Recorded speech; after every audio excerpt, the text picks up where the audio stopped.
Hello, this is Rumor, and after taking my damn sweet time, I have finally called an end to my putzing on this to finally do a VR to the lovely Orsi's hashtag Angel Decks, which she did as a spinoff to my Scooby Decks and Big Bad Decks, in which I was so excited for the release of the new Buffy tarot that I decided to go through my deck collection and pick out which decks I felt represented the Scoobies or the big bads of all the Buffy seasons. And I was so thrilled to see takers on that, including Orsi.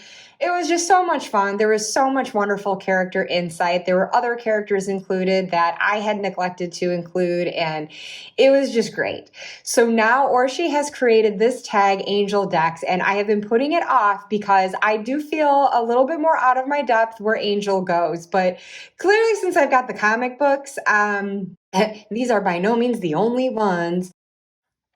I'm a fan of Angel, the TV series, the character, the comics, apparently, in all their iterations, the canonical ones that followed the end of the TV series, and then the new Boom comics that have come out, sort of reimagining the characters we know and love. I admit, though, I haven't seen the series as many times as I've watched Buffy, and I don't have the same love and obsession for it that I do for Buffy. But I do love this universe so much. So I am excited to do this response. I just am asking for apologies in advance because even with the Buffy decks, I was a little insecure about my choices. I didn't necessarily feel that I had the best decks to represent all of them, but that's why I loved seeing others respond to the tags that I put out there, because I wanted to see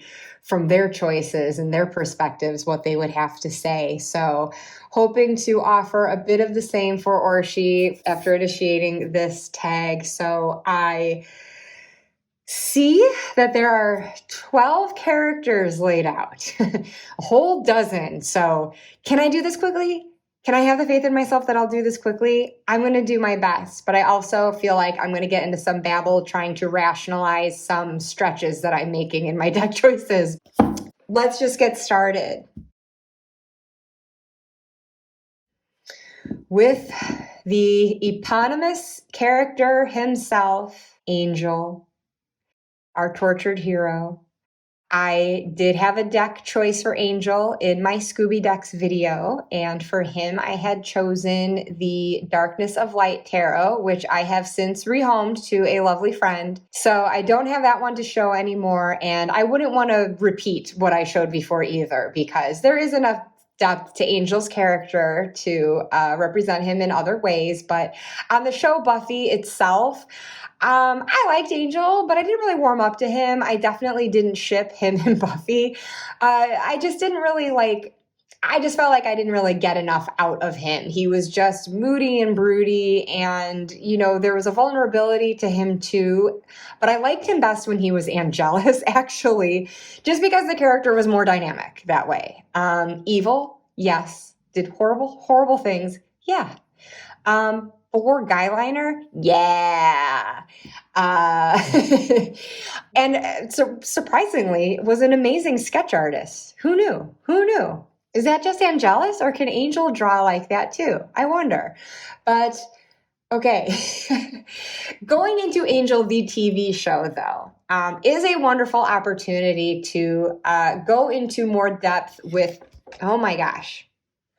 Okay, sorry. Anyways, what I was saying was that Angel, the TV show, gives us a wonderful opportunity to go more in depth with his character. I feel like he still continues, though, to be just very moody and broody through it all, and I do get tired of that. So he's never been one of my favorite characters of this universe, but I do have a love for him. I do highly respect him. I do highly respect the relationship that he and Buffy had.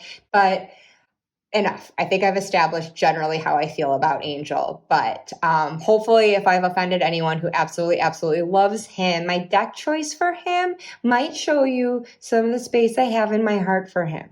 Let me get zoomed in here. For this, I mean, we see a lot of different sides to Angel in the show, and, you know, not just a return to Angelus, but he has a pretty dark phase where he's not even Angelus, even with his soul, as I recall.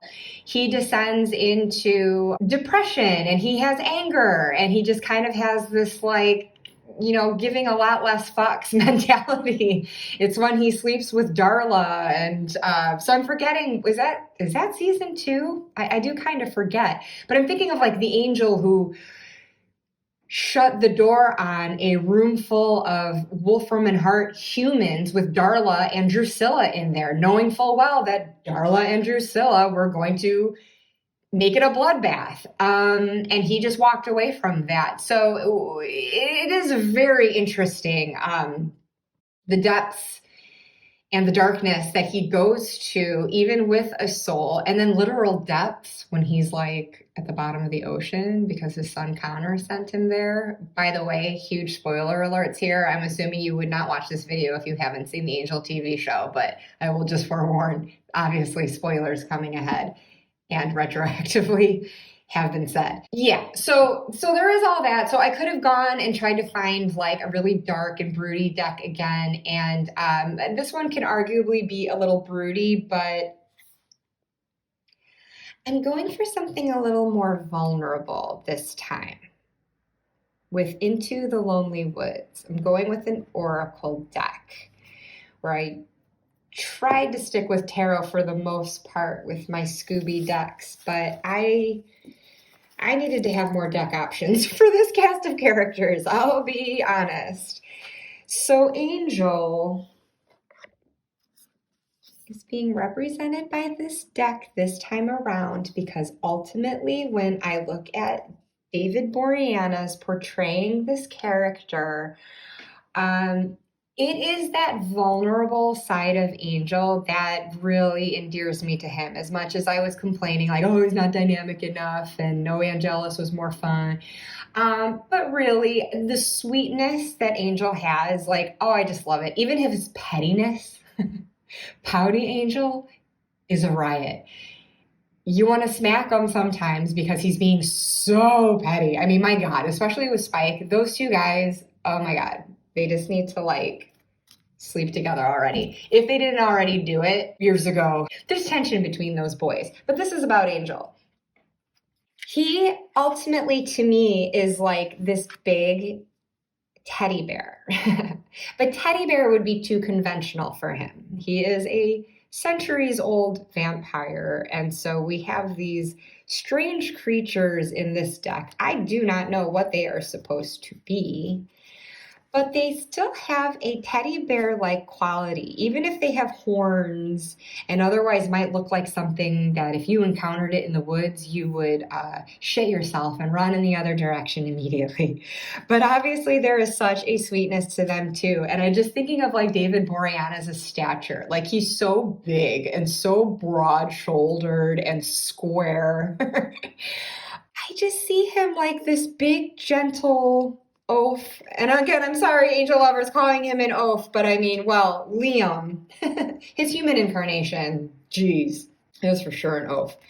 Angel's not an oaf as in like being a total dolt or anything, but I don't think he's the most emotionally evolved. But he does, again, possess a vulnerability and sweetness, and ultimately what draws me to this deck for him is the loneliness. This is Into the Lonely Woods, because when I think of Angel, I think of how alone he is at so many points. And even if he's not alone, he has a very loving, loyal group of friends and colleagues that ultimately ally themselves with him and stand by his side in the battle. But even with that, he still exists in a very lonely place. I think of trying to keep it to the Angel TV series and not lapse into Buffy, but there's a crossover episode where Buffy appears in Angel's first season, right? Where they have this wonderful time together because he's able to be human again. I think because something from a demon got in his system and it turned him human. And in any case, there was a consequence he felt to him staying that way because he was very vulnerable then physically, and he wouldn't be able to help Buffy in a fight and continue what he did for Angel investigations. And he would put her and his friends at risk as a result of that if he couldn't get into the fight like he used to. Am I remembering this right? Again, sorry, I don't have the best recall when it comes to this show. But I believe that's why he makes the decision to turn back the clock and resume his vampire form, and he retains the memories of that, but Buffy doesn't. So he has to live with this memory of this amazing time that they had together and this potential for what they could have had as a normal human couple, and it's just so heartbreaking. Angel is lonely during that time when, again, he's like giving no fucks and he's kind of like alienating himself from everyone. He's lonely when he eventually makes the decision to erase everyone else's memory of his son Connor and give his son a chance at another life with, again, the quote-unquote normal family that could give him a regular childhood that he otherwise wasn't able to have. Until everyone gets their memories back on that, he's got to live with that on his own. So even surrounded by people and having all that loving support, he's in a lonely place. And this just kind of makes me think of him with Cordelia. But look, the sadness of letting go. I mean, all Angel does is let go and have to let go. He had to let go of Buffy. He had to let go of Connor. He has to let go of Cordelia. Oh, God. But it's his plight in this life that he's chosen. And is it lonelier at night when Angel has to exist because he can't go out in the light of day? You know, this isn't a sad deck entirely. It goes into some shadowy spaces, but it's ultimately a nurturing one, a comforting one. Death moves among us. Look, think of that as a little vampire bat. He definitely moves among a lot of death. He himself is dead. Anyway, he does come into communion with tender souls and ultimately is not alone. And the way the series ends on such a cliffhanger, even then, he is not standing alone, even though he was close to doing so for a while when his friends did not understand his hidden agenda. He had underlying motivations and was kind of keeping them out of the plan for a while. And so people were getting concerned that Angel might have lost his way and maybe lost sight of what the mission is. But of course, he's a champion. And if ever he drifted, he of course was going to come right back. But okay, I think I've belabored my point here enough. But that is my choice for Angel Into the Lonely Woods. Sweet Prince of the Night. Speaking of Cordelia then, also in the Buffy decks, I picked a deck for Cordelia. I chose the Haunted House Tarot. Or is it the Tarot of Haunted House? Because I saw the protagonist, Raven, in that deck, as looking like Charisma Carpenter, running all around in her ball gown, looking beautiful as she faces many dangers and supernatural terrors, but ends up being a total badass when she's done running away from the fight.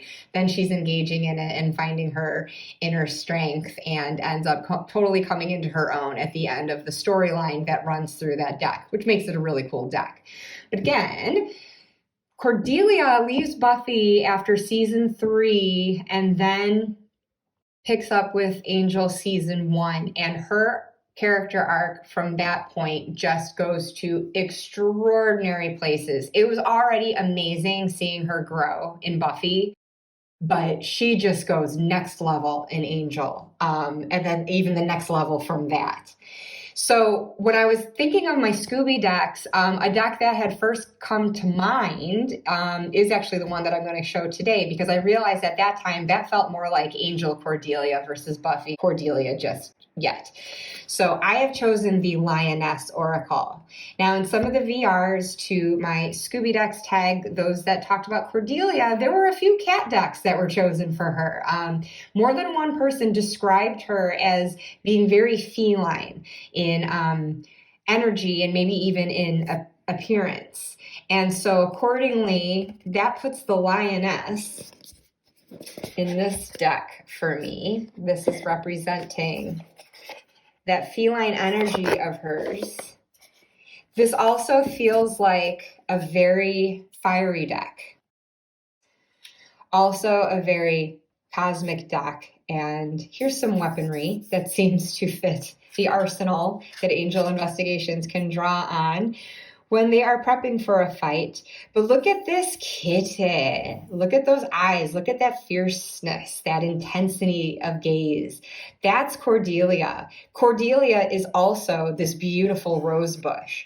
She is conventionally, physically stunning. But, you know, in Buffy, it seems like that's all Cordelia has going for her, other than a scathing wit that does come out, unfortunately, at the expense of others when she's very much being the mean girl of the high school hallways.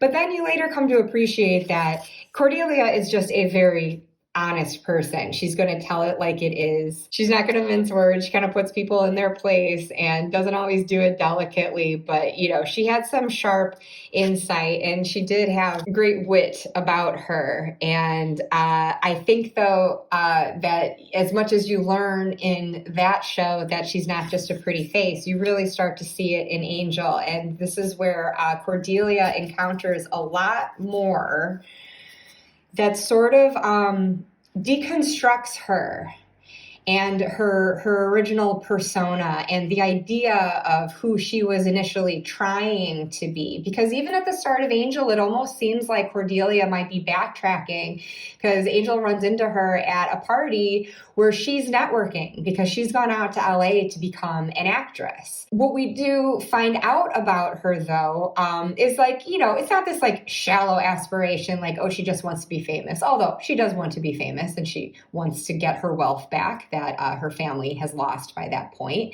And we do see how she is living in really difficult financial conditions. And that's where she gets this brilliant idea and encourages Angel to start charging for his services, which, hello, Buffy should have done too. Anya even suggested it herself.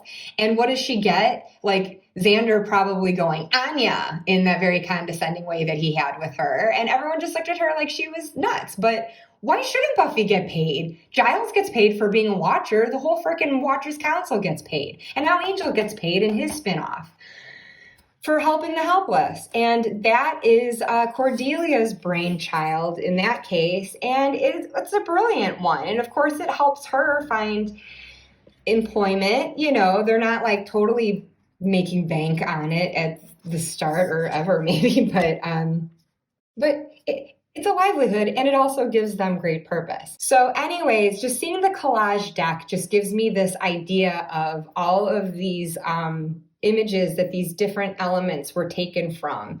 You know, it's cut apart, they're deconstructed, and now they're put together and adding layers, new layers and depth to a person like Cordelia, and it becomes this new thing.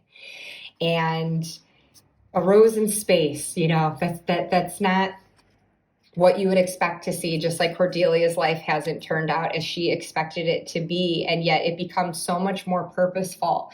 And when Doyle transfers his gift of visions to her, she gets brought into the supernatural and even ultimately turns half demon, or partially demon anyway, to be able to withstand the toll that those visions take on her. As a human, it almost kills her. So she actually has to become part demon to be physically strong enough for it. The visions give her this tremendous purpose and power to be able to foresee victims in advance so that she can send the team to the best of her ability in trying to see the clues of where they might find this individual and when, to try to save them from that danger before it actually happens. And then Cordelia, for all this good that she does, ultimately ascends.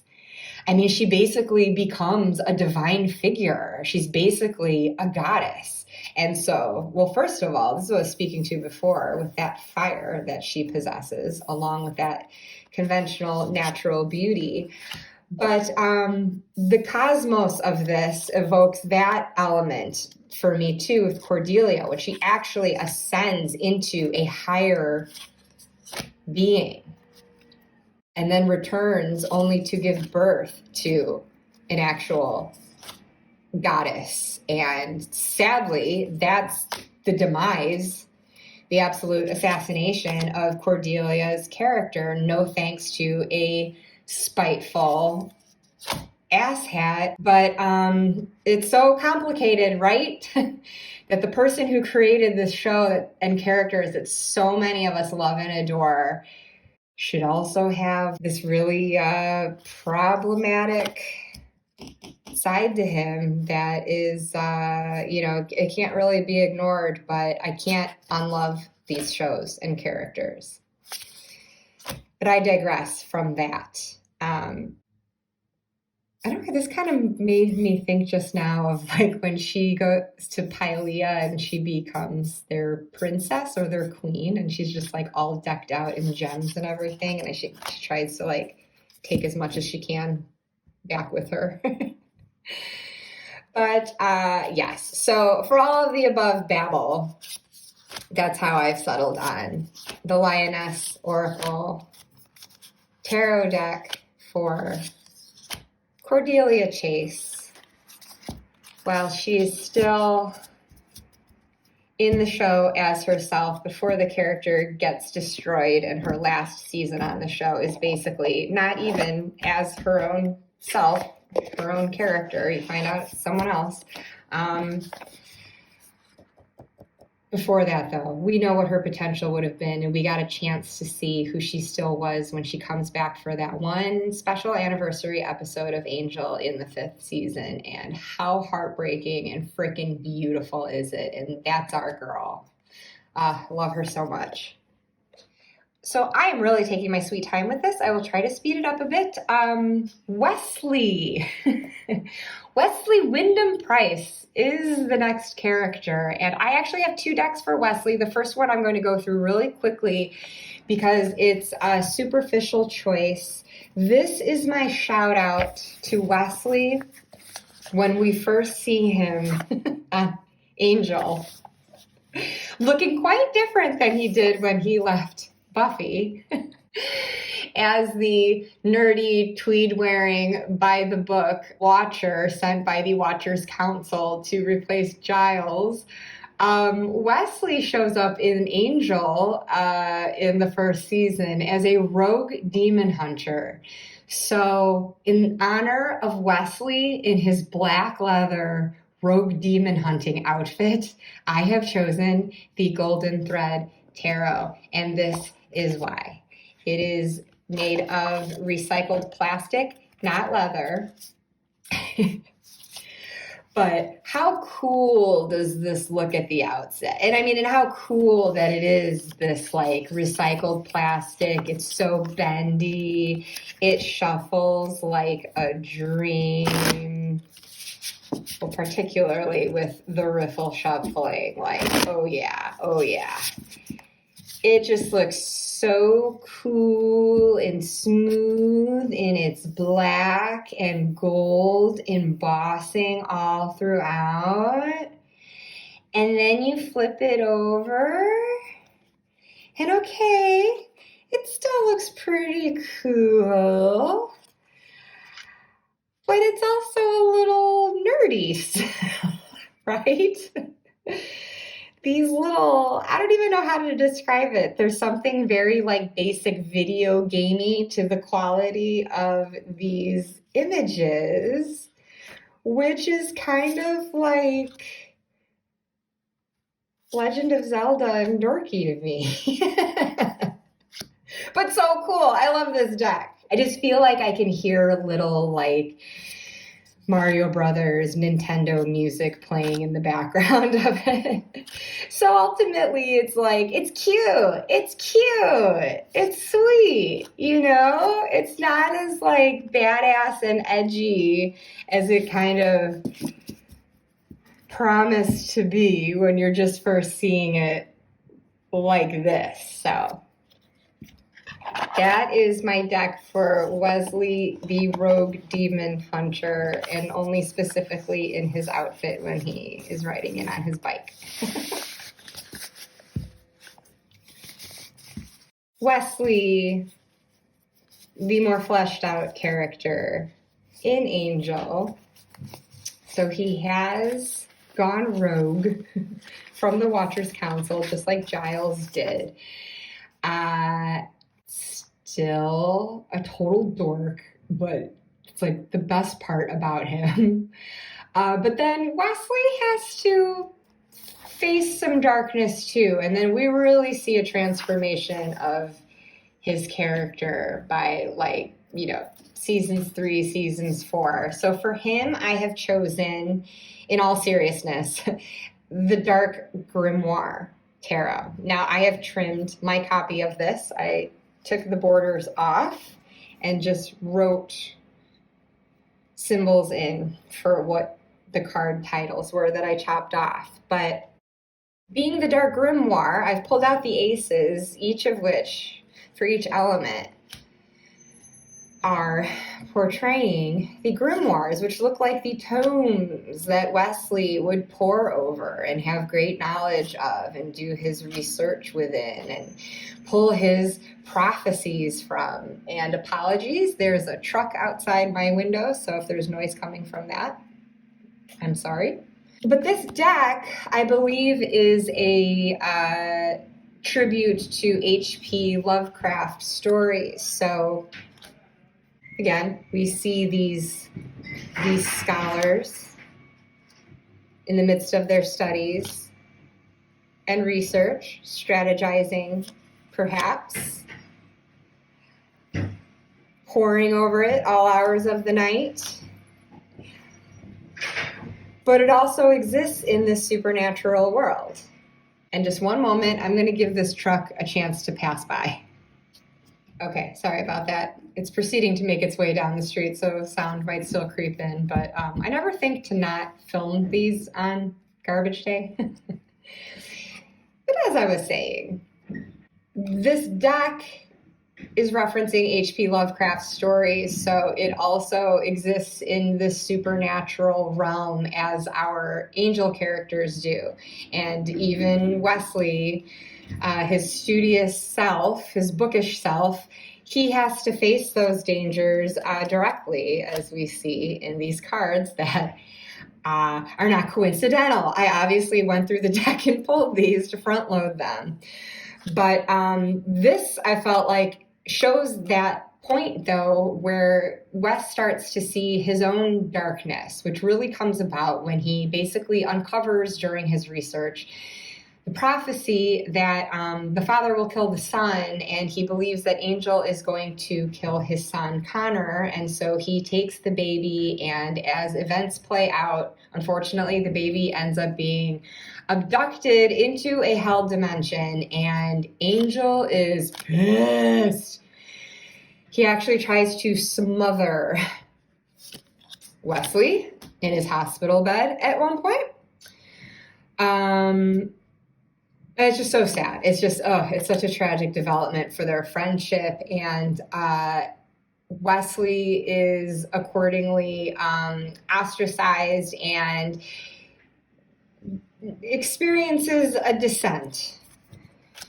And anyways, just the atmosphere of this deck and some of the other worldly, demons and creatures and magic that you see in it just make me think of this world that they have to navigate throughout Angel, and just the fact of it being the Dark Grimoire, again, for the earlier cards that I showed, that just really made me think of Wesley and how he would run very quickly from the dangers in Buffy especially, and he still has that fear that he brings with him into Angel, but then all of a sudden he becomes the Wesley that's like firing 2 guns all the time, just coming in all guns blazing all the time. So he definitely like gets his confidence and learns how to stare down the danger and fight and find love. And yes, just the way this is illustrated too just has like a kind of old school literary quality to it that seems fitting for Wes. And the more muted, earthier tones of it would go great with his tweed jacket. So yes, this is the Dark Grimoire Tarot for Wesley Wyndham Price, Rogue Demon Hunter Extraordinaire. Now, Fred, speaking of Wesley finding love, despite another romantic liaison that he has in the show, which isn't insignificant, ultimately, the woman who has Wesley's heart, which I'm only using as a segue, is Fred. And the first deck I thought of, which I actually don't have anymore, but by proxy, it's the Hour Tarot.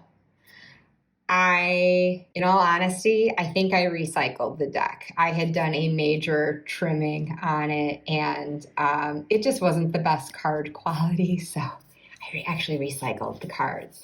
Because even if I rehomed it, I didn't want to get rid of the book. I wanted to keep this because look at that.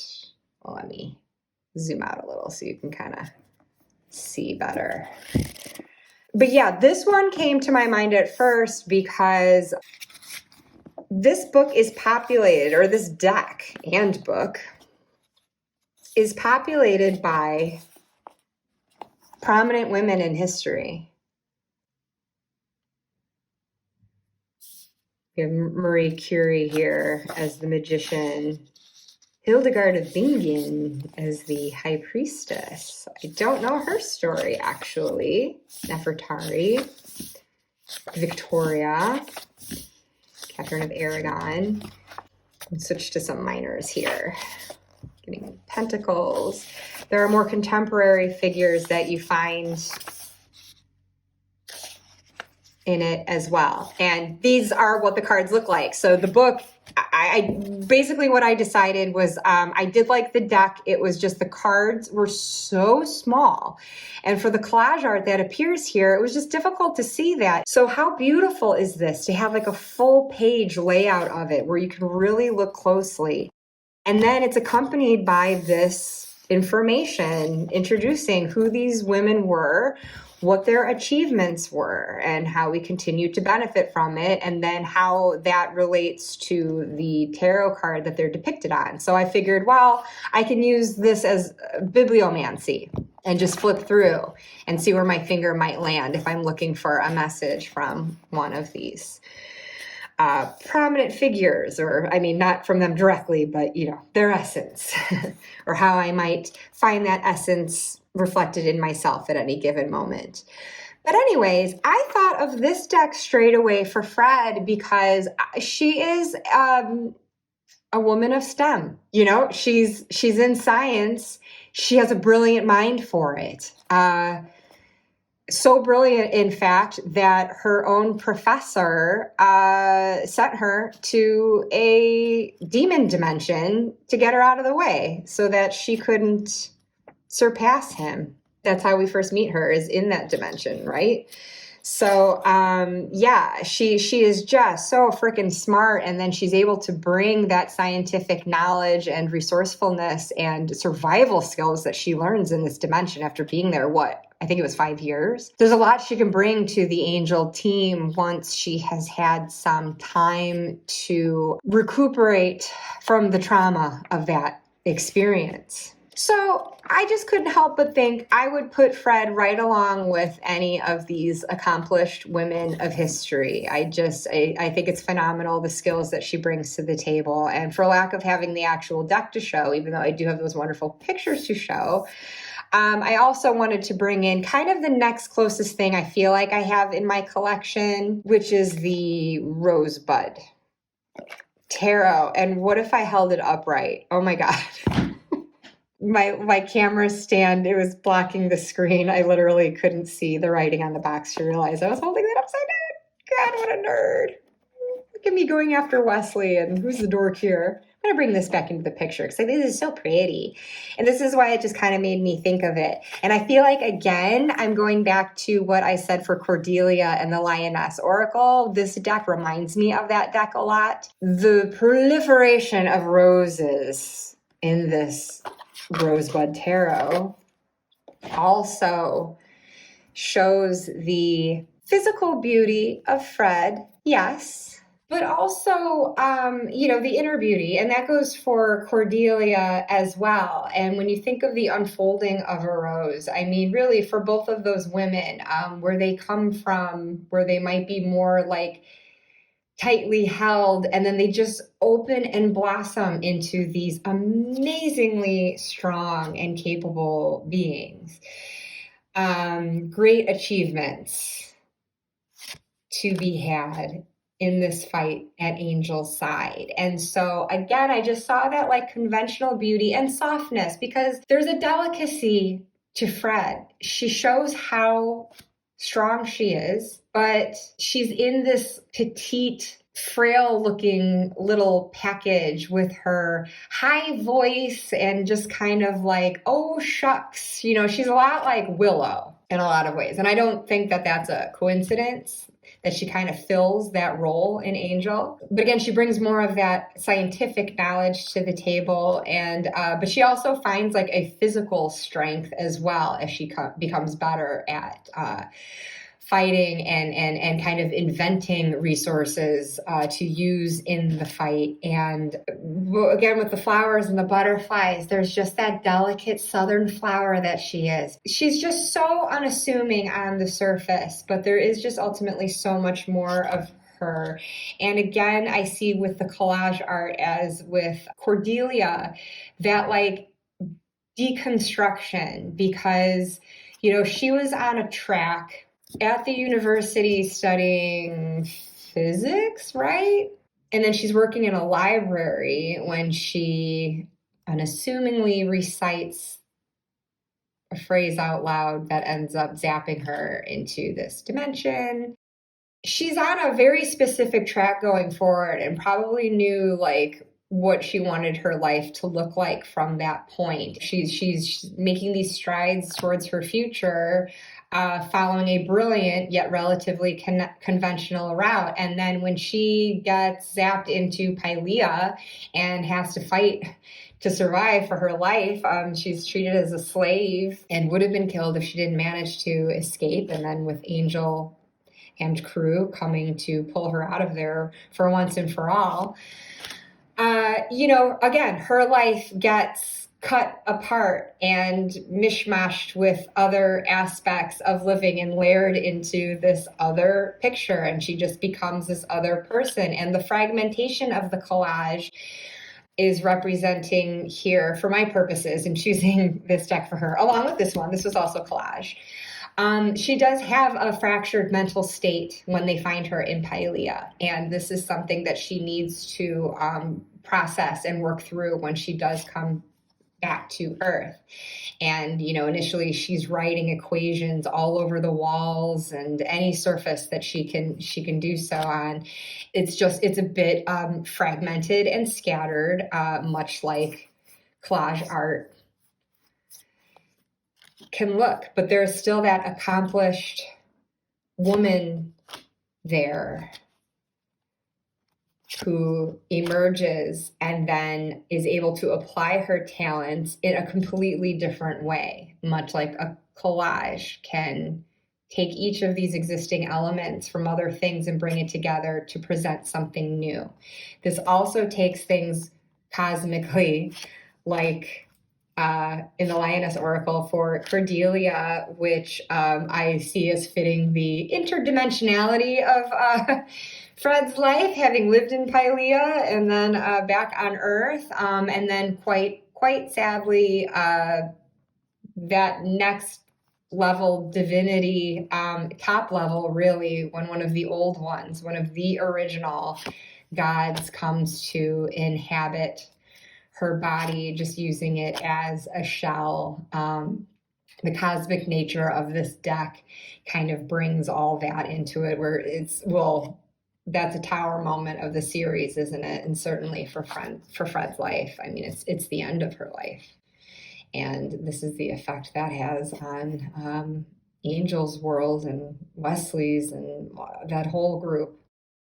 The hole in the world. Is it Spike that says there's a hole in the world and we never knew it? I know those aren't the exact words, but there was a literal hole going through the center of the planet, but gosh, you just felt that hole through your soul when that plot line developed and came to pass. But what else did I want to say about this deck? Well, I guess I keep making comparisons to the Lioness Oracle, but one distinct difference to the feel of it especially is that there is more of an earthiness to this deck, as much as I say things are like cosmic, where I feel a fiery energy from the Lioness Oracle. There is just an earthier element, like with the terracotta pots. Well, here's again where I see capturing the spirit of Fred and her intelligence and accomplishments, that academic side of her and brilliance, but again, how she's able to bring that into this supernatural battle to be a champion at Angel's side. But something like this, like Earth, you see a lot of these terracotta pots throughout it. So there is that more than earthy, down to earth quality to it, which I think is fitting for Fred in comparison to Cordelia. Not that Cordelia isn't down to earth, especially in the way she calls a spade a spade. I mean, she is very authentic and genuine, but there is just even more that salt of the earth quality to friendly Fred, our dear Winifred Burkle, hailing from Texas and just, so sweet. Everyone just loves her. And she has meekness on the surface, but hopefully this deck conveys the added depth that I believe she also possesses. So the Rosebud Tarot ultimately standing in for the Hour Tarot, or actually just complementing it. They kind of brought different things to it, but in conjunction with each other. And now Gunn. All right, I mentioned Fred as a love interest for Wesley, and yes, eventually, and sadly far too quickly, they do have a romance, too short-lived, but prior to that, Fred had a longer running relationship, just as lovely one. It's very sad that that one ended. I really don't even understand why it ended. It's I understand how the show was trying to explain it, but from that point forward, I still just had to scratch my head. I didn't get it. I just felt like they love each other. Why can't they work through this? And the they is Fred and Charles Gunn, for whom I really struggled to choose a deck for. I love Gunn. I love him so much. I think he is way too cool for anything that I could find in my personal tarot and oracle collection. So ultimately what I landed on, because I realized I was just coming to find all these different qualities to him, so I decided on the Alleyman's Tarot. Now, the concept of this deck is that these are cards collected by a fictional character, the Alleyman. So this is the deck with all of its extensions, the expansion packs, because I got a little overeager for this. Still have yet to use it for tarot readings, and it's so huge. I'm gonna zoom out a little bit just for a sec. But yeah. So the idea is that the Alleyman is collecting all these stray cards and then building a deck out of it. And there is a standard tarot deck to be found in here. There are also other alternatives for some of the cards. These are all the optional tarot cards you could then use. And as you can see, that's one from the Somnia Tarot. This is another option for the Fool. But then you get this many. And wait a minute. I mean, it is almost as many as a standard tarot deck. I haven't counted. But these are all non-traditional cards that don't have the typical tarot assignments. They obviously look like tarot cards, but they you could throw them in the tarot deck. I guess that's the idea, that you could just throw it in there and make your own meaning from them. When I'm talking about non-standard for the tarot, like the Relic. I love this, by the way. The mixtape. The Letter. The Boogeyman. Time Machine. And this is just a depiction of an alley, which perhaps brings me to my first thought for choosing this deck for Gunn. We first meet him, he is hunting vampires and demons on his own, or with a group of friends that are taking it on themselves. Even though they're human, they are not vampire slayers, they are not demons with souls fighting the good fight. They are just people. Back zoomed in. So yeah, so the alleys just made me think of this independent hunting going on in the streets. And so we first meet Gunn, and he is very streetwise. They've had to figure out for themselves how to thwart that kind of an enemy that, has supernatural strength above and beyond theirs. It takes a lot of strategy and, both mental and physical strength to do something like that. And they make their own weapons, and it's really impressive what he's been able to do. And then tragically, it's when his own sister is turned into a vampire and he has to stake her. That's sort of the point where he joins our Angel Investigations team. So from that aspect of it, taking his independent fight from the streets and then getting involved with Angel and his crew. But then I was just thinking about how there's so much more to Charles Gunn than that. And it's definitely an insecurity that seems to follow him through the show and really comes to a head in season 5, I think, where he feels like he's just the muscle. That's all that he contributes to the group. But obviously he contributes so much more, because he does have a great intellect. He does bring a great strategic mind to the fight, and he brings heart to it also. He is, oh my gosh, he's such a great guy. He has so many endearing qualities. I believe he's a movie buff, and I just think of when they all went to the ballet, and he is in his seat and just loving this performance. So he's so much more than just the muscle and the streetwise kid off the streets, And maybe I should tie this more before I say more into how that also relates to this deck. As you can see, as I'm flipping through, all of these cards were taken from different decks, or there was original artwork added to it. So the fact that these are all different, the fact that like you have these other cards to choose from to customize, it's all these different sides of Gunn. Some of these cards are really simple and others are really complex, and some of them bring like a classic tone with them, some just more light and innocent and contemporary. Some are abstract, whereas some are more concrete in what they're depicting. Some have a really raw edginess to them, and some of them are softer.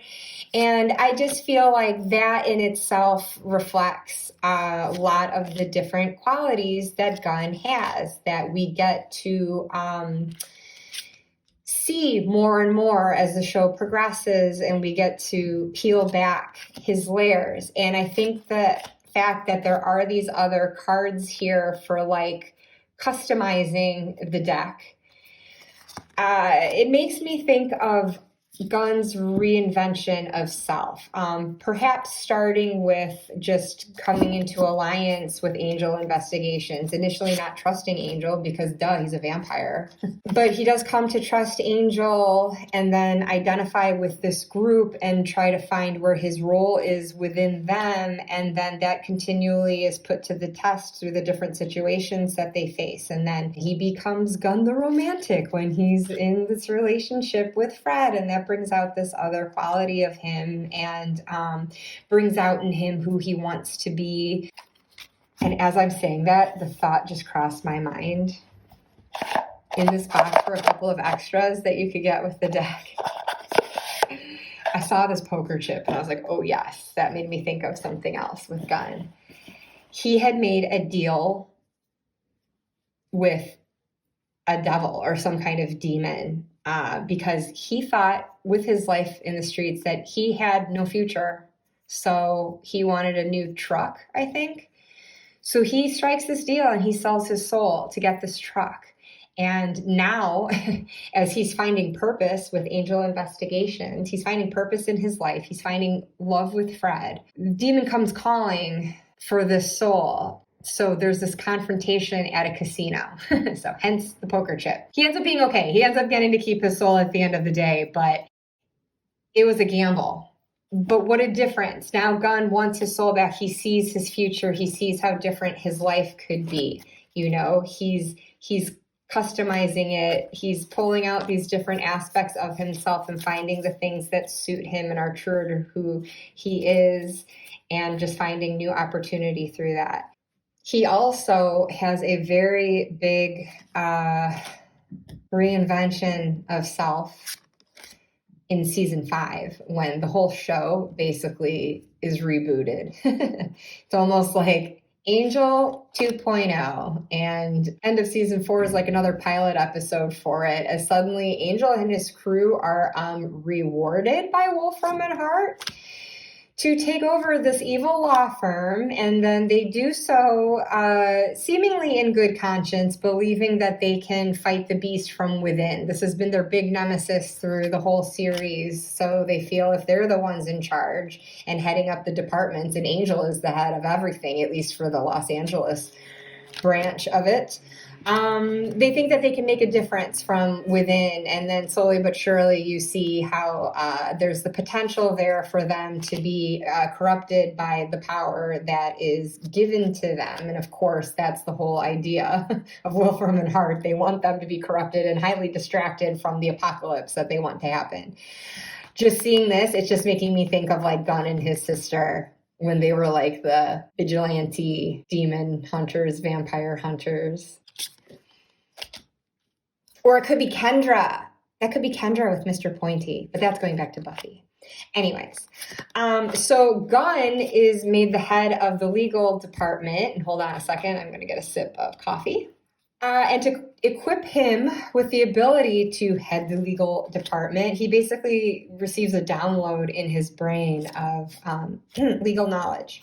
Now, on the bright side of that, Gunn has the intelligence already. So it's not like they made him smarter by doing this. They just gave him more knowledge. But it takes a smart brain to know what to do with that knowledge. And so that is all Gunn. If he is able to draw from that and make a success of it. And he does. He's so great at what he does. So that is to his credit and to his natural abilities.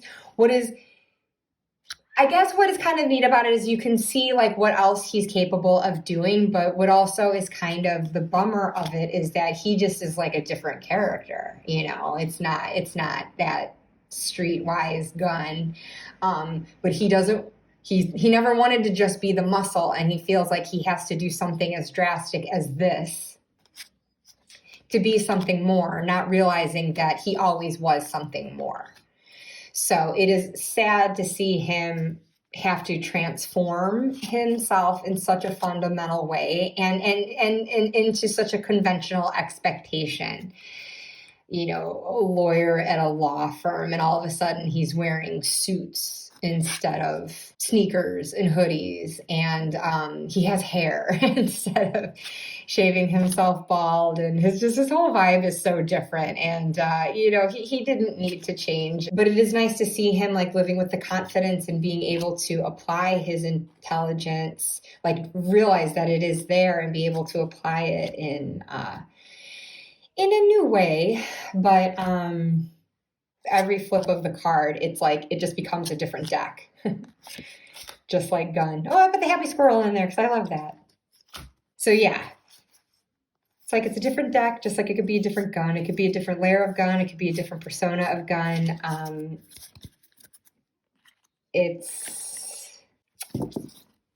What is it? I completely lost my thought there.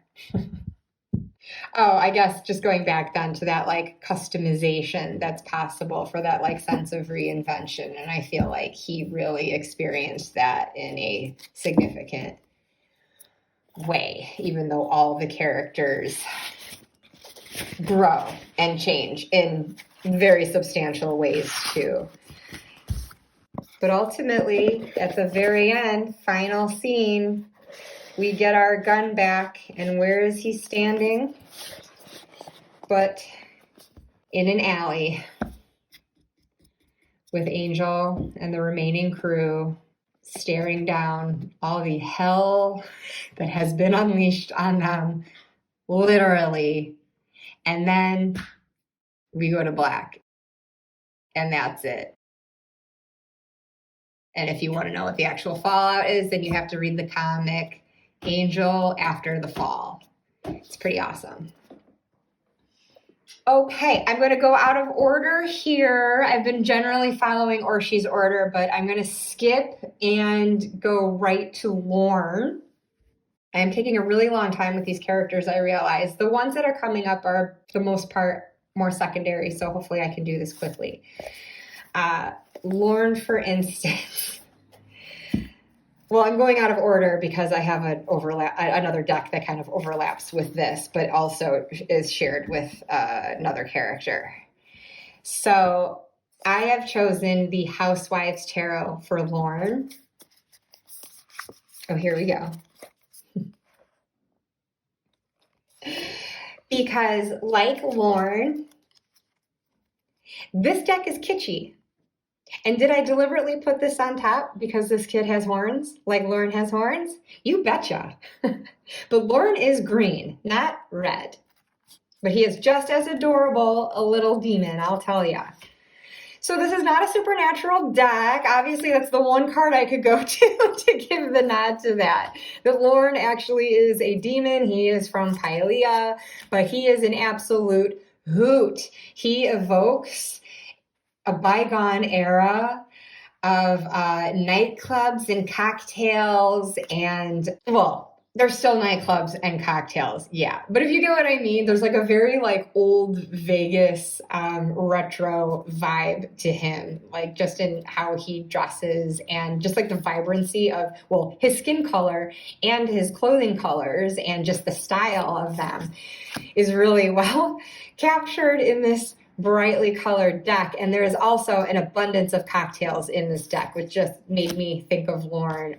We first meet him because he runs a club himself where people can come and sing karaoke, and then he is able to read their mind. So I guess just as a tarot deck in general, like as silly and kitschy and fun and like novelty like as this deck seems, anytime I've mentioned it in my videos, I have said, but no, it is a real reader. It's actually really insightful. You could view this as a novelty, I guess, but I use it. It's a great deck, and I think that that is appropriate for Lorne because, you know, you see him and, you know, he loves his singing and he's all angel cakes and just so adorable. He also does have great insight. You know, it's not just all like surface, bright colors, bells and whistles. And as a demon, he's got depth to him because he's not evil. He's good and he wants to help Angel in the fight against evil and allies himself accordingly. But he also has this gift where when people sing to him, he can hear, like, not just hearing their thoughts. I think he can really get to the essence of like their intentions and their motivations. And I forget, can he see into their future? It just basically gives him like insight into who people really are and what's meant to be for them. So it just cracks me up. So yeah, so in the same way, like this deck, I mean, first of all, this deck makes my heart sing. It's such a fun, delightful deck. And so when my heart sings, then it is able to listen to that and share some very real, very substantial insights with me, just like Lorne can in this very, very kitschy exterior. So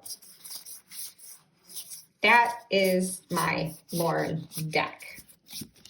But I mentioned another one. It is one that I considered for him, and I'm going to use it as a crossover into another character. Because one deck I considered and I feel also works for this other character, at least to an extent. It's grasping. I admit it. It's grasping. But since I ultimately landed on this one for Lorne, I think it really gets his kitschiness and cocktails to perfection.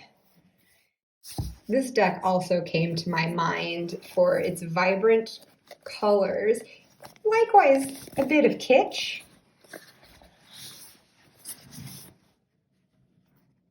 The Tarot of Curious Creatures. So,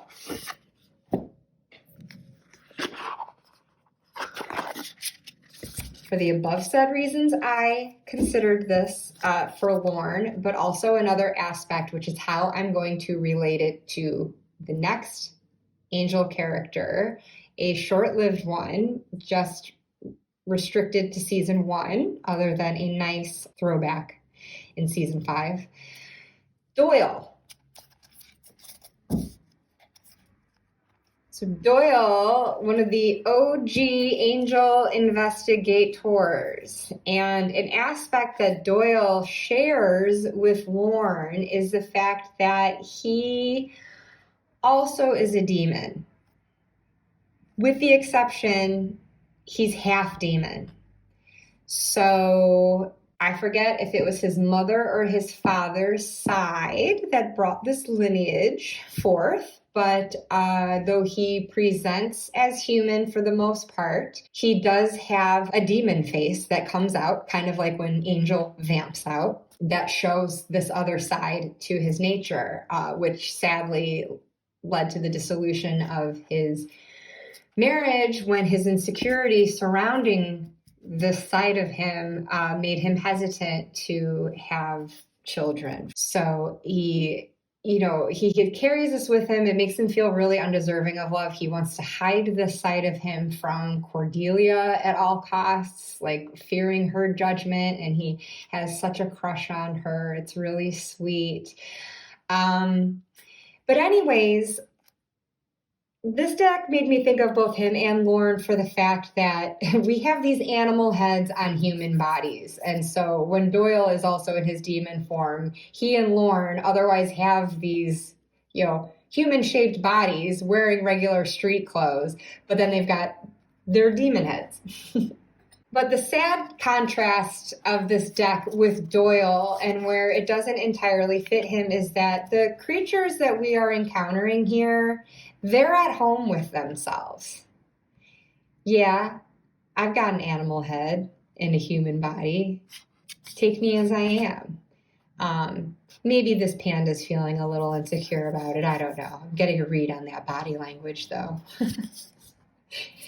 But, I don't think these creatures have a choice. I think these are just their heads. I don't think they get to switch it back and forth like Doyle does. But by the way, this just continues to make me think of Lorne because there is like a kitschiness to it and just the fashion, all the suits and the bright colors and things. It continually makes me think of something that Lorne would wear and all the bright colors through the deck, basically. So I guess I'm looking at this like I wish Doyle were as at home with his demon side as these creatures are with their non-human sides, because the guidebook itself will tell you. Let's see if I can find it. I speak both human and animal. And this oddly charming combination will provide you with some deep wisdom to delve into.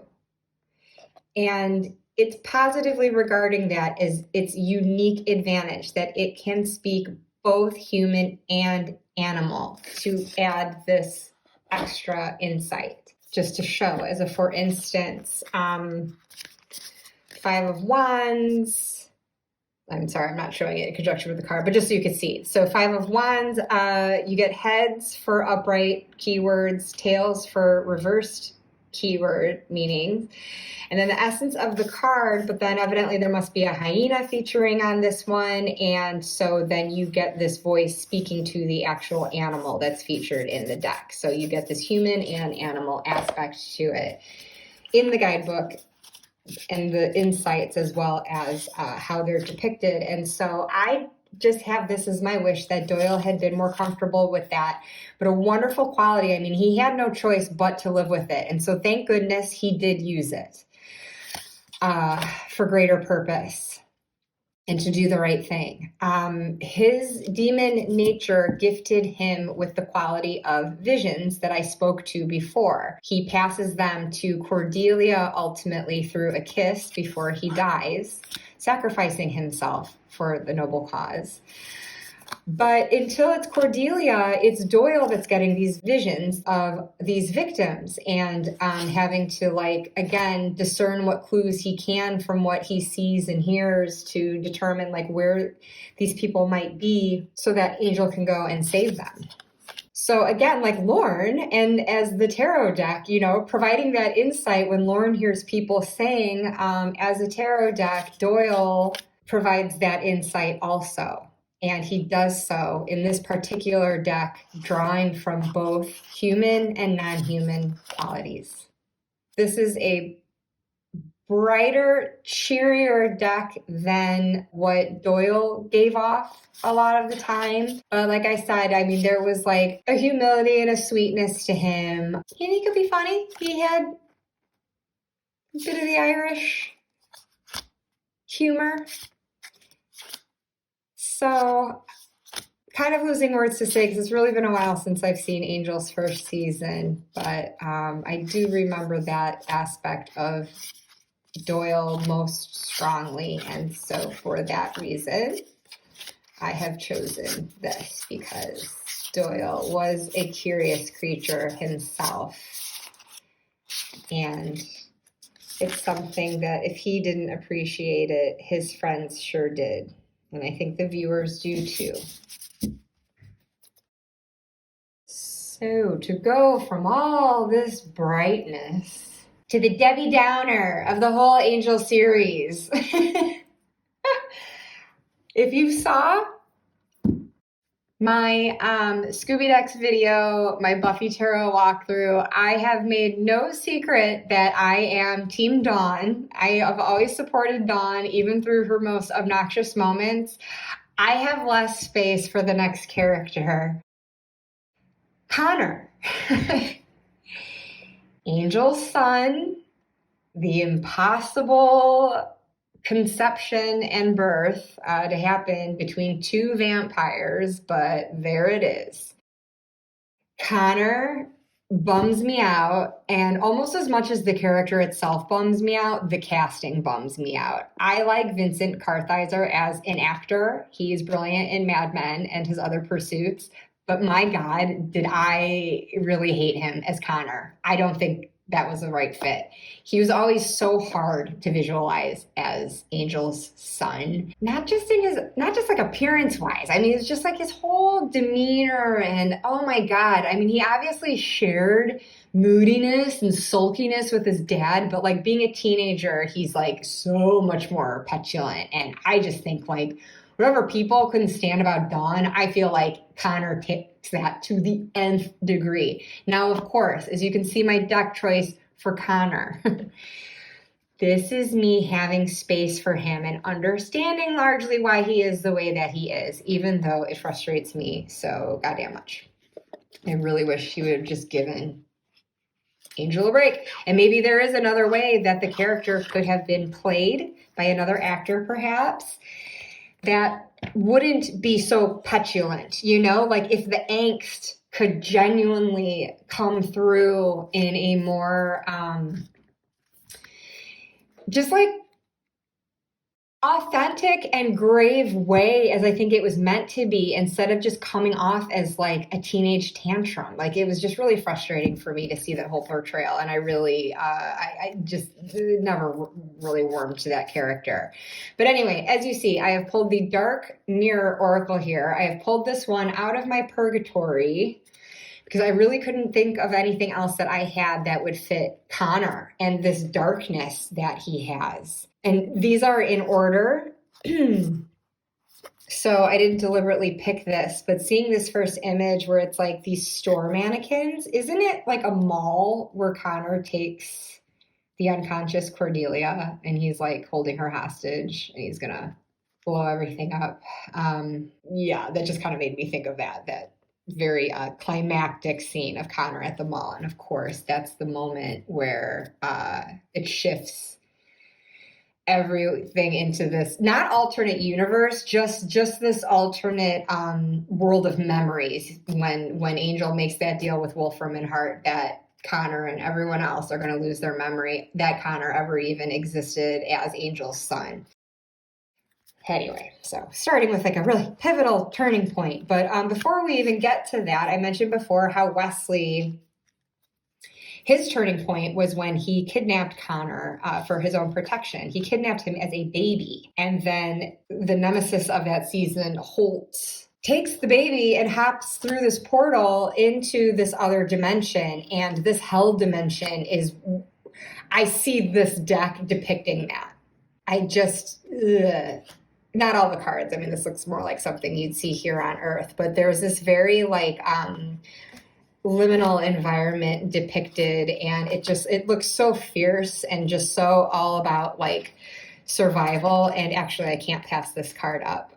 This is so significant to Connor because he is brought into this hell dimension as a baby, and time works differently there. It moves much faster. So in a limited amount of time, Earth time, he advances in years. And so when he comes back through this portal to this dimension, he's a teenager. He's grown, and he's had to grow in this incredibly hostile environment of demons, and his adoptive father has trained him how to survive. And that guy is living his whole life with this vendetta against Angel for massacring his family from a previous time period when Angel was Angelus. And of course, it's through enchanted means that this human man is brought back into modern day. So yeah, he's got it against Angel. And so of course has like brainwashed Connor against Angel. And just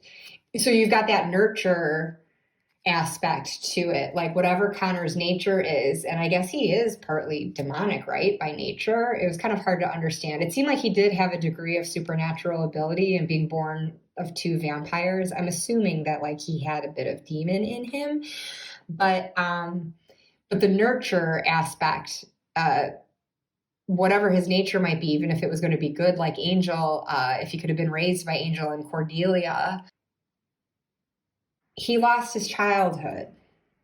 The child I was meant to be. That is basically what Angel wants for him when he makes that bargain with Wolfram and Hart. To have the memories wiped, give Connor this chance to just be the kid of some other family who can just give him a humdrum, plain old life of going to school, making friends, going to college, choosing a major, getting a job, just to give him that chance of a normal human life and not having any memory of this awful, hellish world that he had to grow up in. And so, of course, then when Connor, again, this is where I have space for him. Of course, when Connor returns to this dimension, he's going to have an attitude and he's going to be lethal and be this like ongoing threat and have like really, really, really difficult time adjusting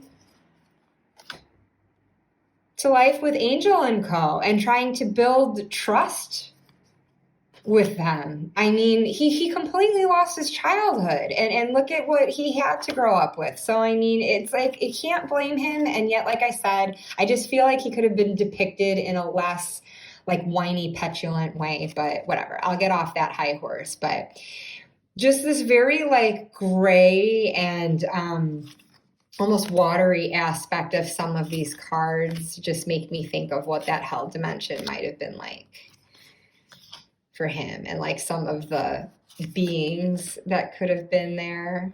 Yeah, very, very shadowy deck. Anger and chains. Yep, Connor's got the anger. His whole life's a shitstorm. But then there is that sense of atonement. He has his moments where he seems to kind of realize, you know, what's up, and he gets these opportunities where maybe he could like choose another path. It just seems like, you know, it's almost like too much damage had been done. And maybe just when there was the chance, then you get Jasmine's whole influence that comes in and totally overtakes Cordelia and makes things go sideways that way. And yeah, it just leads to Connor like returning right back to that place of torment just when it seemed like maybe he could have turned a corner for the positive and happier. But anyways, so that's Connor. So now we've got Spike, who you know from my previous videos. Spike's my guy. I love him from eyeballs to entrails. But Spike strikes me a bit different in Angel. His characterization, I don't know, it's not seamless for me. After the extraordinary character arc that he has in Buffy, something falls flat. It's just a little off when he is on Angel. And I don't know. I feel like, you know, the role he was meant to fulfill on there. And I don't know if it was just to be like, Spike's back. Keep watching the show. Everyone loves Spike. Buffy's over, but you can keep watching Spike on Angel. You know what I mean? Like if it was just like publicity stunt or whatever. He just, and then fine if I just felt like he was the same character, and it's no fault to James Marsters, who is an absolutely brilliant actor. I think he did the best that he could with it, but you know, Angel is just a different, it's a different show. It's got a different tone. It is a more adult mature show than Buffy, which is why some fans of the universe, prefer Angel to Buffy, the series. And so, Spike, I guess the character is going to face different situations accordingly. And also, it's not like him being all lovesick over Buffy and everything. It's him with Angel. And those guys finally having to confront each other again. And now both having souls and trying to coexist as two vampires with souls in the same space when they've just had this kind of camaraderie at conflict all their vampiric lives.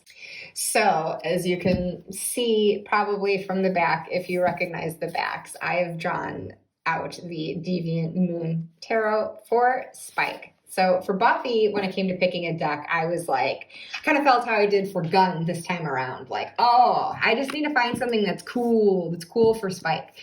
So for my Scooby decks, I picked the Labanco Tarot for Spike because I just think that deck is cool and raw and edgy and kind of lusty.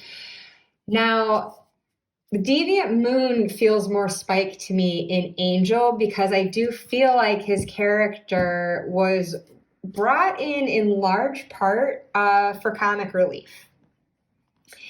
And for all his excellent character growth, he's kind of reduced a bit to a court jester in this show. And I mean, he is still very funny on Angel. I do love Spike on Angel, and I love Spike and Angel's interactions with each other. I freaking love it.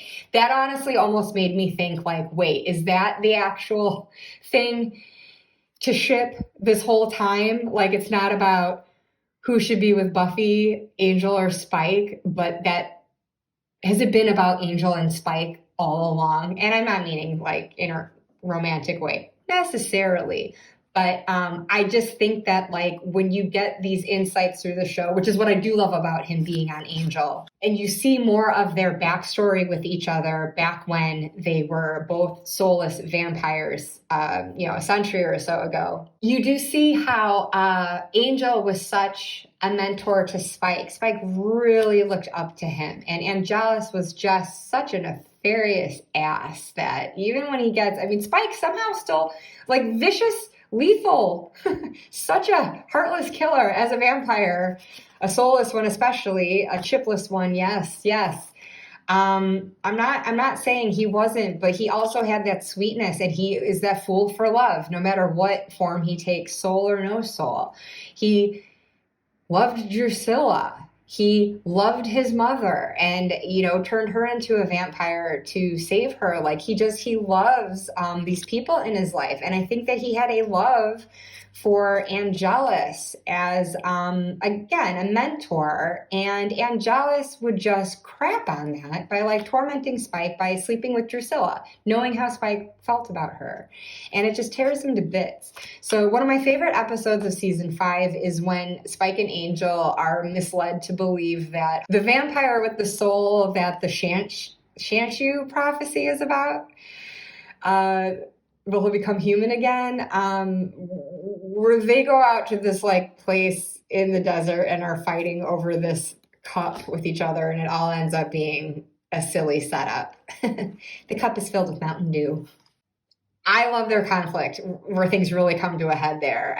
There's some good back and forth about well, maybe they shouldn't have brought Buffy into it, but it's just how I would see these two dudes fighting over the girl, just being so petty about it and making it such a power play between each other where it's okay, is it really about Buffy anymore? Or is it about the tension that these two have had for literally over a century? So I do love that aspect of it. I love unpacking that background and tension between Angel and Spike and what that relationship is really all about, and the mutual respect that they can find there, and not being always in competition with each other, but really genuinely in alliance. And, you know, the pettiness too, that's really fun. But there are moments, you know, where it just kind of turns into a buddy comedy.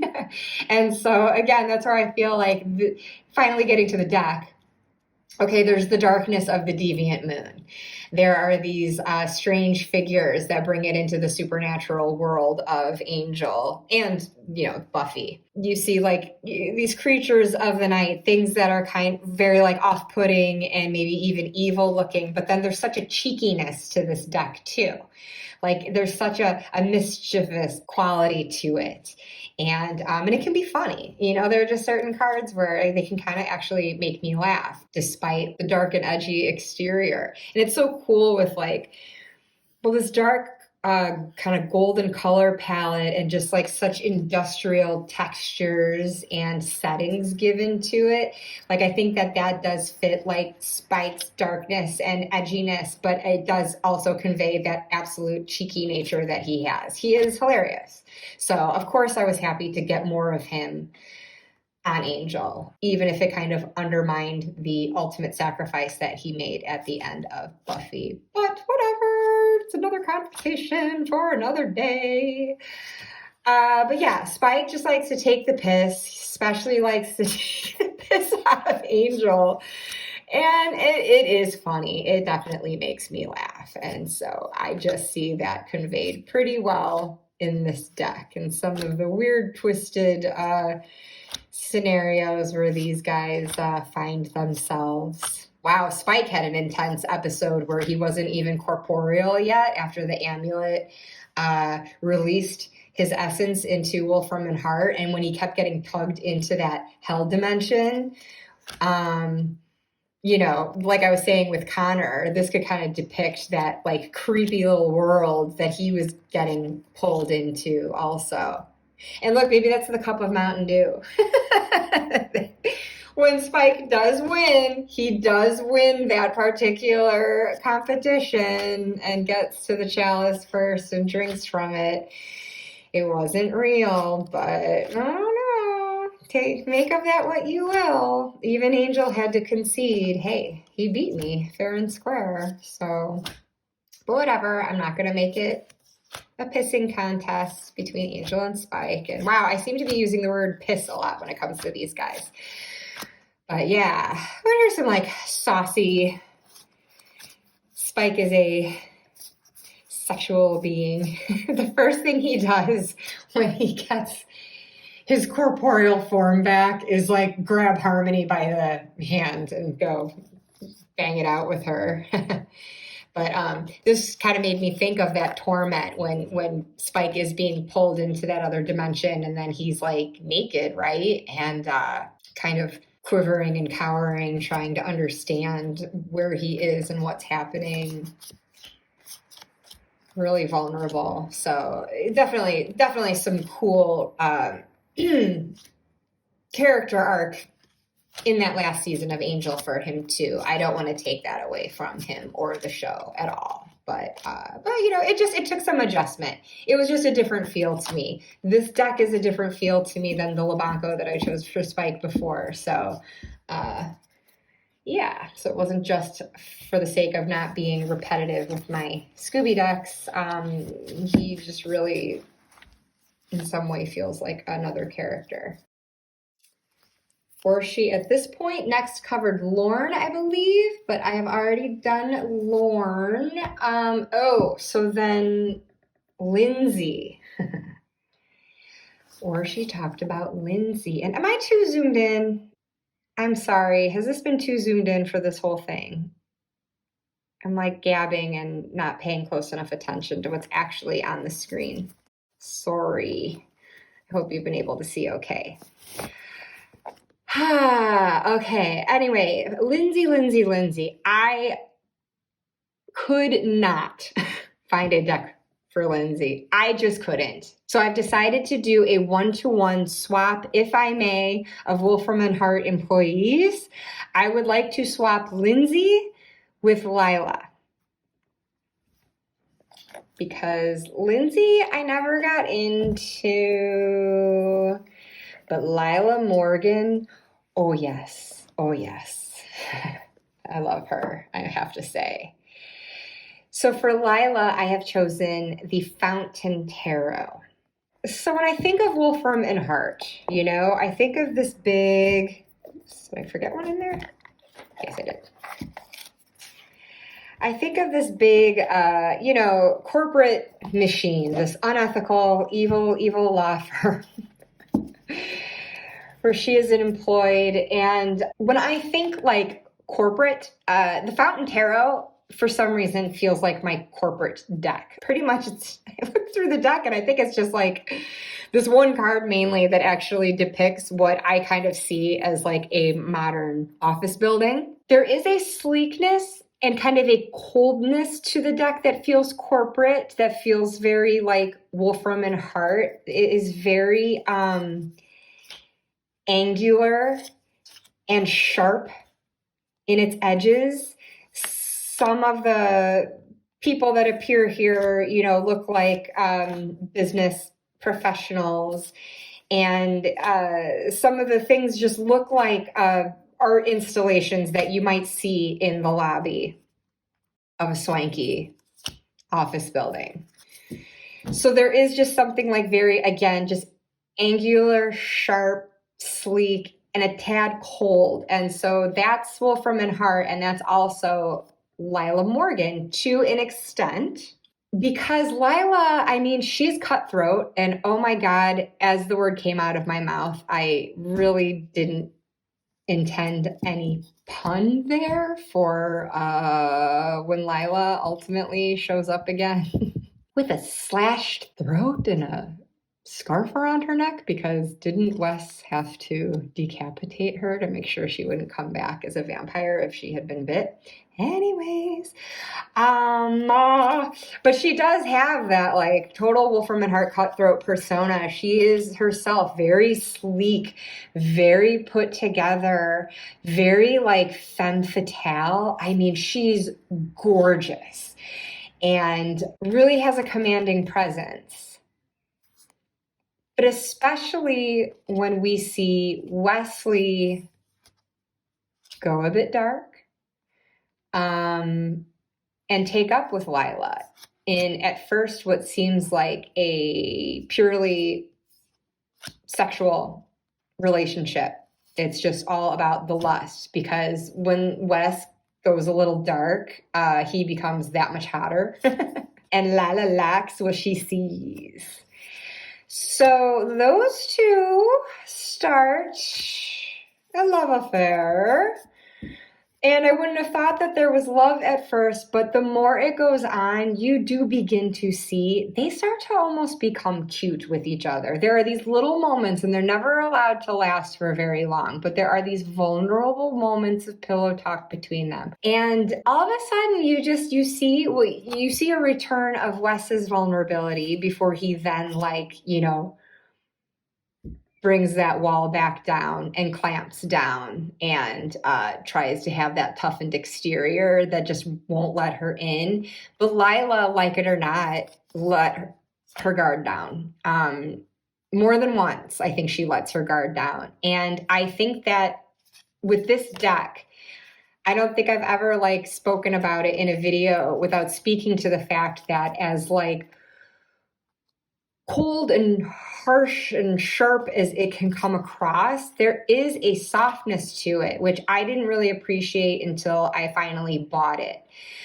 And I did get it because so many people were relating that, and I realized it was something that I just sort of needed to see and have in my hands and work with to really see if that was true. And being a mass market deck, it was affordable enough, I felt.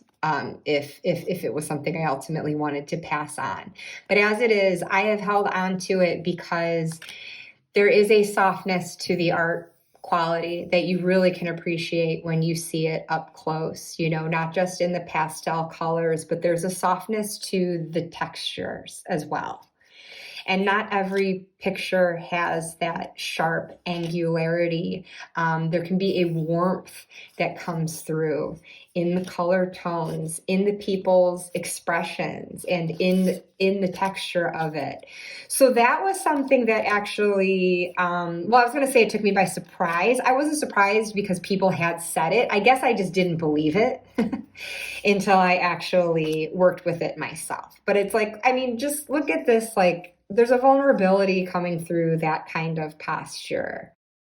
And this is something softer and earthier than some of the glacier images can be that don't even seem like they're on this plane. It almost seems to take it from the earth to like another dimension, where like this brings it back into like the grass and ponds, you know, and foliage of earth, and the warm expression on the Empress's face, and this lovely like patterned shawl or whatever she has draped around her. Like there's something like cozy and comforting about that. Look at this sun card. And I have a niece on my husband's side who her parents put like a trapeze / swing up in their living room for her. And she is going to be like in Cirque du Soleil someday, because ever since she could walk, she's been swinging and spinning on this thing with like incredible coordination, and she never gets dizzy. And anyways, this actually looks like her, at least when she was younger. She's getting bigger now, but she's still on her swing, and this just makes me think of her. And so that's like a soft, fuzzy association that I bring to this card. And look at this guy. So there is humanity, there is emotion.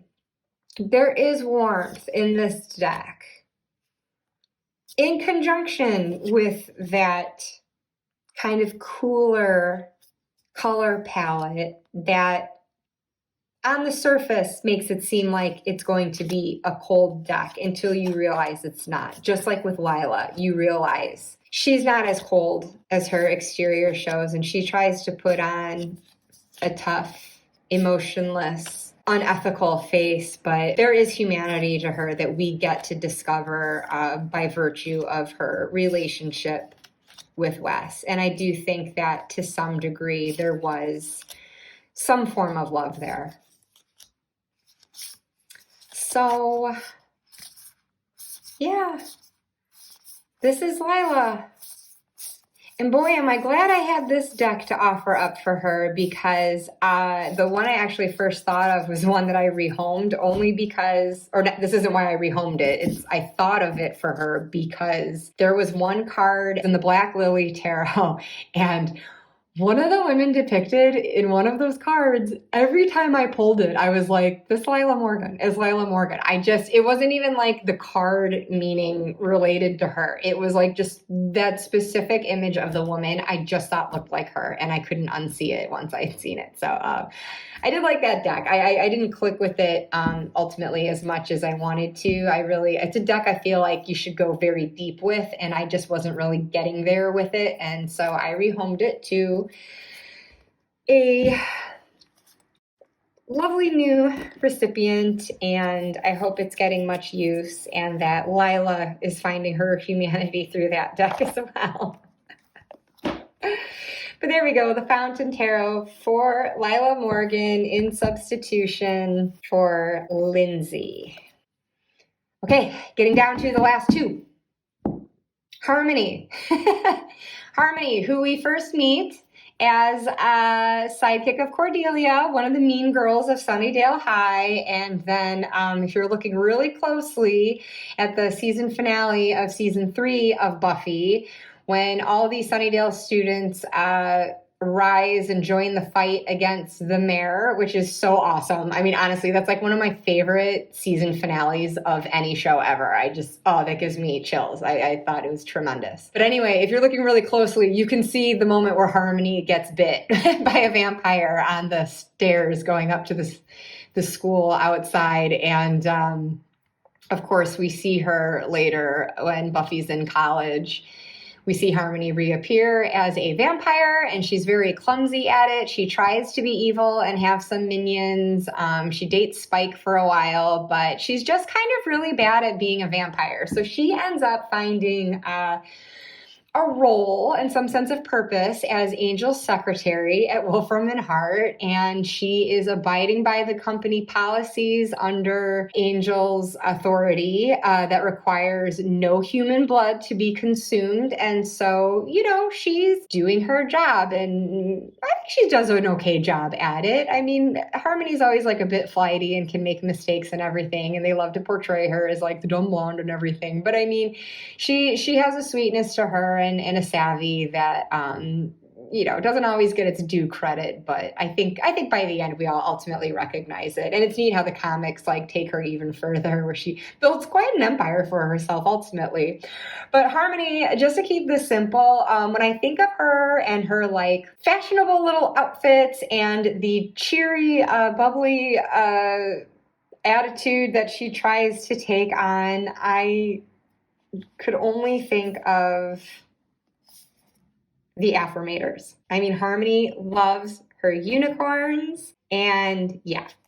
And I had to laugh because, much like with the Deviant Moon, as I was watching Orsi's original Angel Decks video, I was thinking of what decks already I would choose for certain characters. And in the lead up to her showing a deck, I would already think of one I might want, and then lo and behold, she'd pull one out that coincided with what I picked.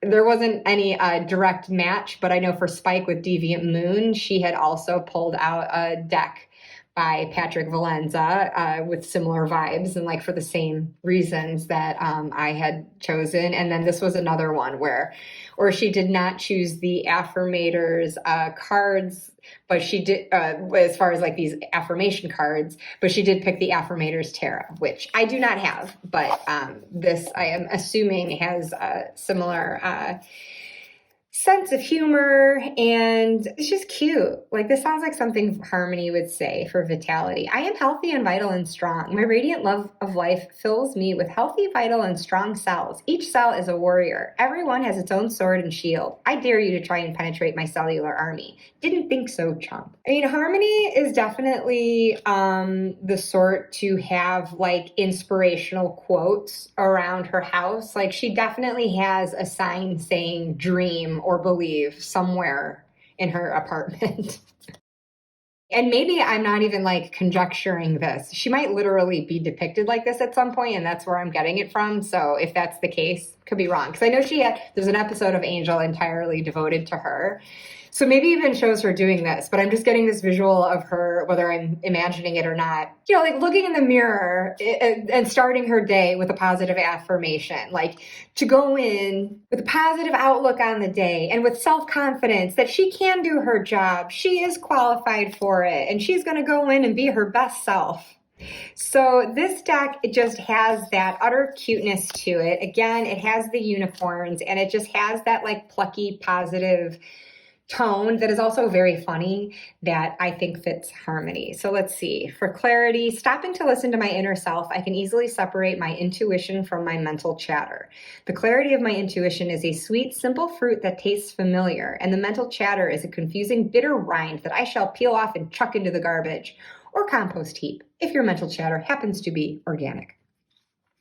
So it always ends on something like very like cheeky and cute and funny like that at the end. And I think a lot of times like Harmony's inadvertently funny, like maybe we're laughing at her more than we're laughing with her. But oh my God, you didn't even read this whole thing. My eye just landed on thank you a-holes for playing your part in making me a better person.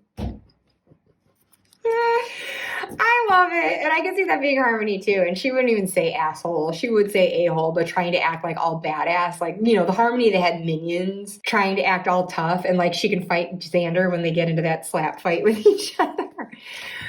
But yeah, I could just see her like reading and listening to self-help audio tapes to just live her best life, be inspired, and be an inspiration to others.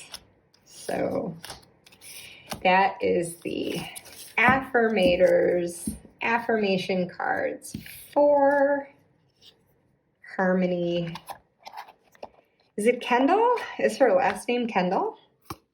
Oh my gosh. I am wearing my throat out here from all my talking. I'm starting to get very dry. So, good thing we're on our last character. Now, Darla's stint on Buffy is very short-lived. We mainly see her wearing a schoolgirl uniform before she is dusted in that, but as supernatural shenanigans would happen, she comes back in Angel and actually comes back as a human, only to become a vampire again. And then not just a vampire, but a mother. So there's a lot of strangeness going on in the universe surrounding Darla, with all of these like exceptions to the rules, you know, fulfilling different prophecies and whatnot, things thrown out of balance. But for Darla, just thinking of her, my mind automatically went to like the dark feminine. But then I also acknowledged that she had a redemptive arc ultimately. And there are different qualities that we get to see of her when she is actually human and vulnerable. But then we see her slide back when she becomes a vampire again, but then becoming a mother of I don't know if Connor's part demon or not, but I mean, predominantly he's human and he has a soul. So when she's pregnant with Connor, she can feel his soul inside her, and it gives her a conscience and it gives her humanity right before, well, not right before. I mean, it's what leads up to her making the decision to take her own life to save the baby, and just realizing that once he was born and she wouldn't have the soul anymore, she would just return to her soulless ways and so forth. And, you know, it wouldn't be the mother that Connor needed. And so she leaves him to Angel. So, gosh, just thinking back on that, it's been so long since I've seen that season, since I've seen any of the seasons. But that was just really like, oh, what a heartache. Very, very moving. So what I have chosen here for Darla is Tarot of Sacred Feminine. Like the Dark Grimoire Tarot, I have trimmed this one down. I think this was a low Scarabeo that I also took borders off of and titles. And I didn't even write the titles down. I wanted to use this as an oracle deck, something that I could lay out and just look at the images that I see to tell me a storyline. So, yeah, just turning it into more of an intuitive deck like that. Well, not more. Tarot's intuitive. I just wanted to be able to work with these stories on their own. So this deck basically shows the sacred feminine throughout like history and culture and mythologies, and shows different sides of that sacred feminine, starting with this, which actually I almost want to say this is supposed to be Anne Boleyn. I did not read the guidebook or pay any attention to what all of these were supposed to be before I just hacked everything off. Again, I just really wanted to leave it intuitive, but there are certain things that I can recognize. And I do want to say that maybe this was supposed to be Anne Boleyn. But regardless, stripping that away and just taking the story of this card, you just see like someone who's two-faced. Wears this mask, and then underneath, maybe a bit more nefarious in character or motive. So that could be Darla. She was this lovely vampire, had her feminine wiles. She was able to lure Liam and turn him into Angelus. So she had this like lovely, charming, feminine exterior, but then like she was a monster underneath as a vampire, and she could seduce and manipulate to her will. And this is a card that can kind of show the dualities of light and dark, that appear within Darla at different times. After a while, she is not such a clear-cut villain as she is originally introduced to us as. Again, we actually get to see the humanity in her at one point, but for the most part, though, I mean, she is such a threat. And so obviously I've selected some of these cards that can show some of that like darker, perhaps more violent aspect of Darla and how she could just put people under her spell, have men do her bidding, drain them of their blood. But then, like I said, there's Darla, the mother.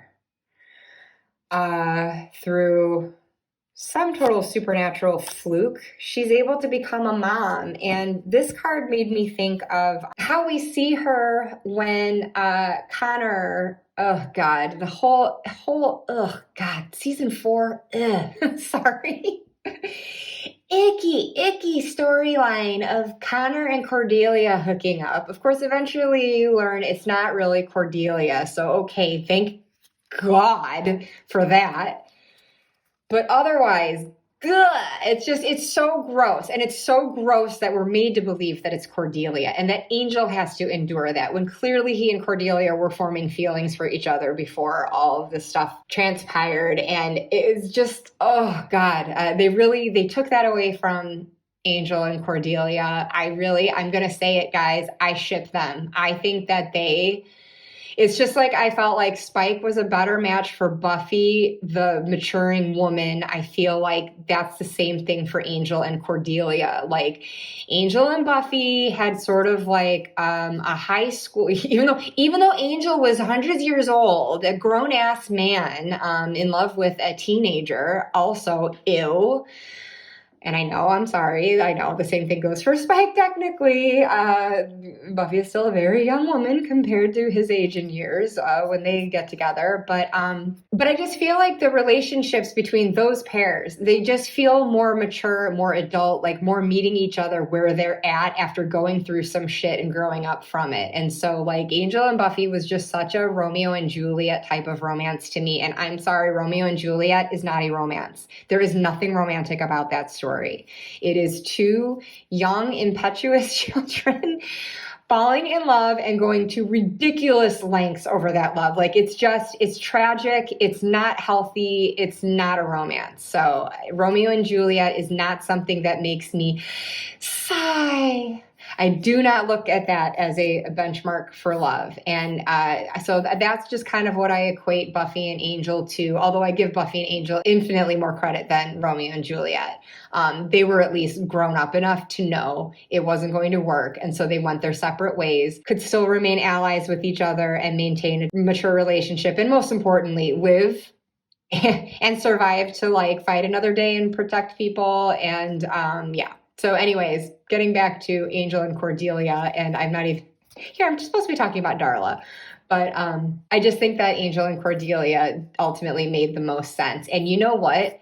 Not that I saw it coming, that would be actually sort of written into the show, that kind of developing love between them, but I definitely saw their compatibility and thought that they would be a great match back in Buffy. I don't remember what episode it is, but like Buffy shows up to the Bronze late. Maybe it's the Halloween episode. I think it might be the Halloween episode because I just picture Buffy entering the Bronze after a scuffle with a vampire where maybe there were like corn stalks. And so she comes in with like hay stuck in her hair. And then she sees Angel and Cordelia at a table. And Cordelia is making Angel laugh, charming the pants off of Angel, seemingly, or so how Buffy sees it. But of course, she has Angel's heart at that point. But anyway, you watch that though. If you know what scene I'm talking about, you know the episode. You look at that. Look at Angel when he is laughing in response to Cordelia. It is genuine. Like he gets a kick out of her. And so I love that they were ultimately able to form like a very real and loving, at least friendship.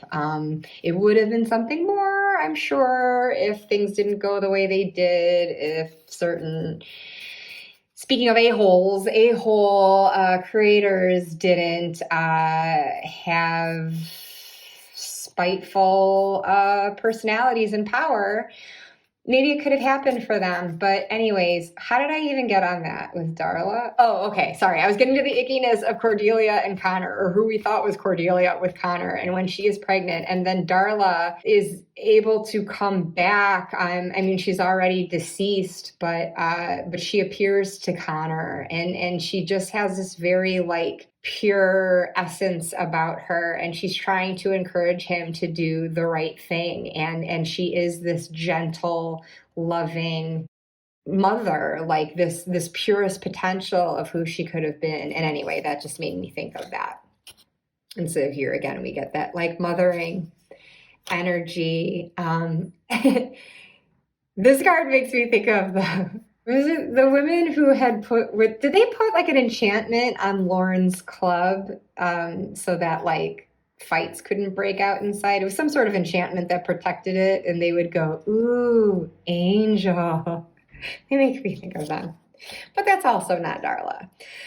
So anyways, this deck is filled with like some of the best and worst traits of humanity in general, but in this case, it's depicting the sacred feminine and Darla as more than human. She wasn't like divine necessarily, but you know, she was a superhuman character, an incredibly strong force to contend with. The fact that she like came back, I was going to say survived death. I mean, she died, and I think it was Wolfram and Hart that brought her back. But just like the, you know, the transformation and the character arc that she does undergo, it's really fascinating. And you saw her in rare times as this like gentle soul, but then, you know, for the most part, she was scary. She was fierce. So this deck is just conveying that spectrum of what powerful women can do and what they'll use their powers for. And oh my gosh, when I was looking through this before, to take a detour, this kind of made me think of Fred in Pylea. And I think that kind of looks like Amy Acker. So I found a couple Fred cards in here, but ultimately this deck is going to Darla, the Tarot of Sacred Feminine. So that is it, folks. Those are my angel decks in response to Orsi's original video, which I will have linked below. I wish I had some cute little pop vinyls of Angel and other characters from this show, but alas, I do not. Ultimately, my Buffy fandom largely lies in Buffy. But again, I do appreciate the character of Angel. I find him very endearing. I love his whole crew. I mean, they definitely find the way to my heart. They have the cutest interaction with each other when they just really grow into this family. And that's one of the things that makes it hard to see them go to Wolfram and Hart. Although I do love season 5. I think that I think it's a neat direction. Like, why not? Why not just try that angle on it? It? In many ways felt like a different show. It did feel like a reboot. It did impact how those characters seemed to interact with each other, just when they really seemed like this humble little family when they were working out of the Hyperion Hotel. But regardless, it seems like they find their way back to that ultimately, even within the walls of Wolfram and Hart. And at any rate, thank you, Orsi, for this spinoff. The Angel decks expanding the fun for me, that was the Scooby decks and the Big Bad decks, and I hope that you're getting other responses to this as well. I have literally talked myself almost hoarse right now, so I promise I will wrap this up. I guess let me know in the comments, what do you think about my deck choices? What choices would you have made for some of these characters? If you want to do a video response, just make sure to use the hashtag AngelDecks and tag Orsi on that at Dragorsi so that she's aware of it and people can find it. And I welcome your thoughts just on the Angel show too, as a series, as the character. What were your impressions? Did anything I said about it piss you off, or do you agree?